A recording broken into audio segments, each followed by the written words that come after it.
नमस्कार, नवभारत टाइम्स के special show lunch का पंच में आपका स्वागत है। आपके साथ मैं हूं विनीत त्रिपाठी। नेपाल में दूसरे दिन भी हिंसक प्रदर्शन जारी है। भारत का पड़ोसी देश इस वक्त नाजुक दौर से गुजर रहा है। भारत में भी इसको लेकर अलर्ट कर दिया गया है। भारत नेपाल सीमा लगभग 1751 किलोमीटर की लंबी और देश के 5 राज्यों यानी कि बिहार, उत्तर प्रदेश, उत्तराखंड, पश्चिम बंगाल और सिक्किम से होकर गुजरती है। नेपाल में युवा प्रदर्शन के दौरान 20 लोगों की मौत के बाद भारत और नेपाल सीमा पर सुरक्षा बढ़ाई गई है। देवीपाटन रेंज के डीआईजी अमित पाठन ने तीनों बॉर्डर वाले जिलों में विशेष निगरानी के आदेश दिए हैं, जो कि बलरामपुर, श्रावस्ती और बहराइच जिले नेपाल से सटे हुए हैं। नेपाल सीमा से यूपी के कुल 7 जिले पीलीभीत, लखीमपुर खीरी, बहराइच, श्रावस्ती, बलरामपुर, सिद्धार्थनगर और महाराजगंज सटे हुए हैं। वहीं बलरामपुर, श्रावस्ती और बहराइच में कुल 243 किलोमीटर की खुली सीमा है।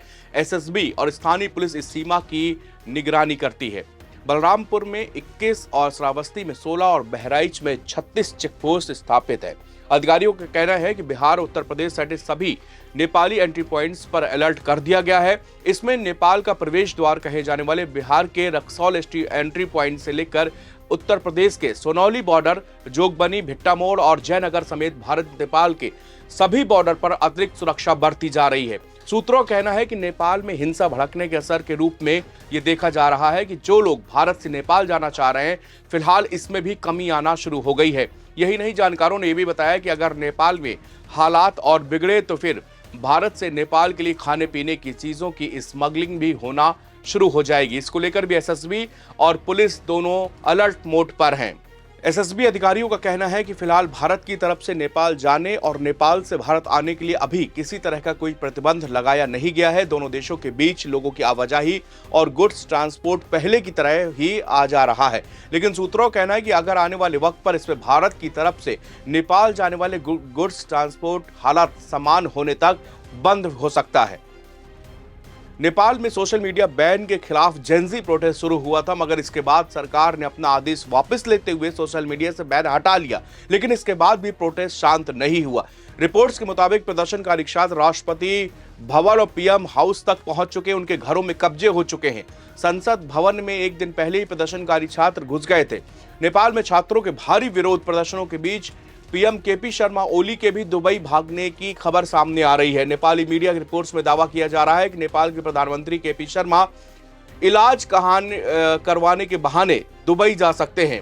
नेपाली प्रधानमंत्री के दुबई जाने की संभावना को लेकर रिपोर्ट उस वक्त आई है जब नेपाल में दर्जनों जगहों पर दूसरे दिन भी जेनजी प्रोटेस्टकारी जमे हुए हैं और हिंसा लगातार बढ़ती जा रही है। दूसरी तरफ नेपाल सरकार में गृह मंत्री, स्वास्थ्य मंत्री और कृषि मंत्री समेत 10 मंत्रियों ने अब तक इस्तीफा दे दिया है, लेकिन प्रदर्शनकारी प्रधानमंत्री ओली के इस्तीफे की मांग पर अड़े हुए हैं। प्रधानमंत्री ओली के करीबी सूत्रों के हवाले से उनके देश छोड़कर दुबई जाने की योजना की जानकारी भी सामने है, जिसको लेकर पर्सनल हेलीकॉप्टर भी वहां पर तैनात किया गया है। दूसरी तरफ पूर्व उप प्रधानमंत्री के आवास पर भी पथराव किया जा रहा है। प्रदर्शनकारी केपी ओली की पार्टी के नेता और पूर्व उप प्रधानमंत्री रघुवीर महासेठ के घर जनकपुर स्थित आवास पर पथराव किया गया है। देश भर में विरोध प्रदर्शन तेज होने के साथ तनाव बढ़ता जा रहा है। नेपाली मीडिया रिपोर्ट्स के मुताबिक सोमवार को हुए खूनी प्रदर्शनों के बाद मंगलवार को भी देश की राजधानी काठमांडू और आसपास के जिलों में अब हालात जो है वो बेकाबू हो चुके हैं। प्रधानमंत्री केपी शर्मा ओली की सरकार को 26 सोशल मीडिया प्लेटफॉर्म पर अपने जो लगा बैन था उसको हटाना पड़ा, लेकिन तब भी हालात जो है तब तक हालात हाथ से उनके निकल चुके थे। अब तक 20 लोगों की मौत प्रदर्शनकारी छात्रों की हो चुकी है और करीब 300 से ज्यादा घायल बताए जा रहे हैं। पुलिस की तरफ से फायरिंग में युवाओं को गुस्से में भर दिया और अब उन्हें केपी शर्मा ओली के इस्तीफे से कम कुछ भी मंजूर नहीं है। प्रतिबंधों और पुलिस फायरिंग के बावजूद छात्र और युवा दोनों का आक्रोश थमने का नाम नहीं ले रहा। आंदोलन सिर्फ सोशल मीडिया बैन तक सीमित नहीं रह गया, बल्कि अब यह भ्रष्टाचार, बेइंतजामी और लोकतांत्रिक अधिकारों के दमन के खिलाफ एक व्यापक नागरिक असंतोष में बदल चुका है। ताजा रिपोर्ट्स के मुताबिक नेपाली कांग्रेस अध्यक्ष के आवास में भी प्रदर्शनकारियों ने फूंक दिया है। आपको बता दें कि नेपाल में केपी शर्मा ओली की सरकार नेपाल कांग्रेस के समर्थन से चल रही है। नेपाल में लोकतंत्र लागू होने के बाद अभी तक किसी भी प्रधानमंत्री ने अपने 5 साल का कार्यकाल पूरा नहीं किया। नेपाल में किसी भी पार्टी को पूर्ण बहुमत हासिल नहीं हो पाया है। रिपोर्ट के मुताबिक प्रदर्शनकारी सत्तारूढ़ पार्टी के नेता और नेपाली कांग्रेस अध्यक्ष शेर बहादुर देवा के आवास पर पहुंचे और वहां पर भी कब्जा कर लिया। स्थिति हिंसक होने के बाद प्रदर्शनकारियों ने उनकी संपत्ति पे आग लगा दी। इसके अलावा कम से कम आधा दर्जन वाहनों पर भी आग के हवाले कर दिया गया है। नेपाल का प्रमुख अखबार है काठमांडू पोस्ट। इसमें एक संपादकीय लिखा गया है जिसमें नेपाल के लोकतांत्रिक इतिहास में सोमवार के दिन को सबसे अंधकारमय और काला दिन घोषित किया गया है। ऐसा इसलिए क्योंकि राजधानी काठमांडू और देश भर में हुए विरोध प्रदर्शनों के दौरान कम से कम 20 छात्रों की जान चली गई, जिसमें ज्यादातर स्कूल और कॉलेज जाने वाले छात्र शामिल थे। उनके सीने और माथे पर गोलियां दाग दी गई। ज्यादातर छात्रों के सीने पर गोलियां लगी, जिससे साफ पता चलता है कि भीड़ को खदेड़ने के लिए घातक बल का प्रयोग किया गया था।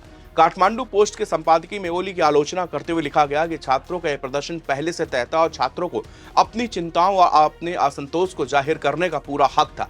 ये सरकार की जिम्मेदारी थी कि वो प्रदर्शन को शांतिपूर्ण बनाए रखने के लिए सुरक्षा के इंतजाम करती, लेकिन सरकार ने क्या किया? सरकार ने भीड़ जुटते ही बल प्रदर्शन शुरू कर दिया।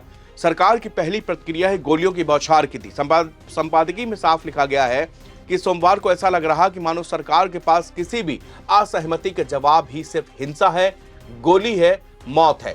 ये नाकामी सिर्फ पुलिस तंत्र की नहीं बल्कि प्रधानमंत्री केपी शर्मा ओली की है, जिस पर कंधे पर अब पूरी त्रासदी की जिम्मेदारी है। हालांकि 3 मंत्री यानी कि गृह, स्वास्थ्य और कृषि मंत्री ने इस्तीफा पहले ही दे चुके हैं, लेकिन प्रधानमंत्री भी लिखा गया है कि अपनी जवाबदेही से बच नहीं सकते।